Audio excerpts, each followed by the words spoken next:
Good morning, and welcome to another edition of Macro Now, set to be released every Monday morning. Today is Monday, October 4th, 2021. My name is Alexander Turro, Senior Market Strategist here at RGO Futures, where we contextualize the rates of change of growth and inflation, not only here domestically, but globally as well within the context of the prior week. So with that said, we'll start with the global currency market. You had the US dollar index have a counter trend bounce of 0.7% on the week last week as it came up against trend resistance, which came in around 94.50 or so, but was registering a immediate-term overbought signal amongst its bearish 90-day trend duration, simultaneously registering a big lower cycle high as well. On the other side of the US dollar, you had the euro down minus 1.1%. It was signaling immediate-term oversold as it continues to teeter between trend. You take a look at the Japanese yen versus the US dollar, that was down by 0.3%. as it continues to signal bearish on a 90-day trend duration.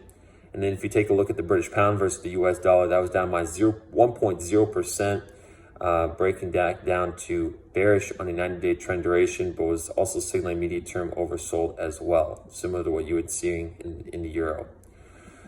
Despite the dollar up week, you did have commodities continue their broad-based inflation higher. And if you take a look at the CRB index, the basket and blend of 19 commodities, that inflated another 2.3% last week to now plus 5.7% last month alone, as it continues to register new cycle highs. Taking a look and breaking that down further in the energy complex in WTI oil, that inflated another 2.6% last week to now plus 11.1% last month, also registering new cycle highs as well. Taking a look at natural gas, that inflated 8.1% on the week last week to now plus 20.5% in the last month alone, as it continues to push back up towards cycle highs as well. Take a look at the agricultural sector in corn, that reflated 2.8%, taking that gain to 3.6% in the last month, as it continues to reiterate its bullish trend. If you take a look at the softs, and coffee, that inflated 5.0% last week, now taking its return in the last 3 months to 28.1%.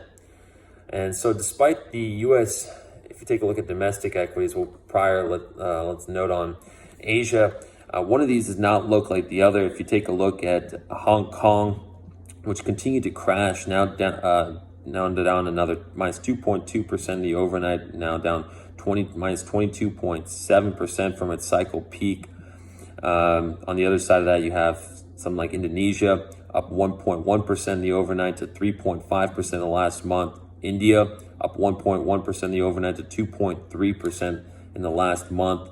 And moving back to domestic equities here. So with this slight correction in the U.S. equity space, you did not have the defensives, if you will, namely in consumer staples and healthcare, move higher. If you take a look at something like energy, that inflated another 5.8% to now plus 12.9% in the last month.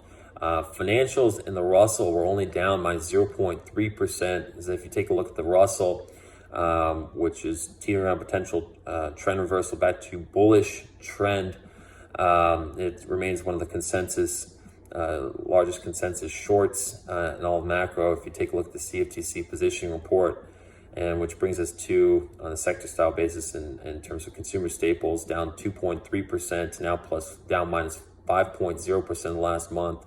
Healthcare down minus 3.5% to now down minus 5.9% in the last month.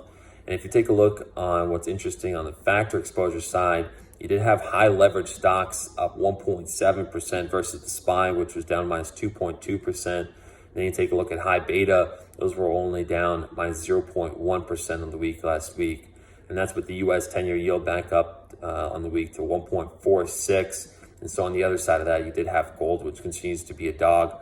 It was down another 0.5%. And that's ahead of some PMI numbers coming in this week, and of course the all-important jobs number on Friday. So with that, that's all we have for you today. If you have any questions or would like to follow up, please feel free to reach out to me directly. Otherwise, thank you for listening, and keep your head up out there.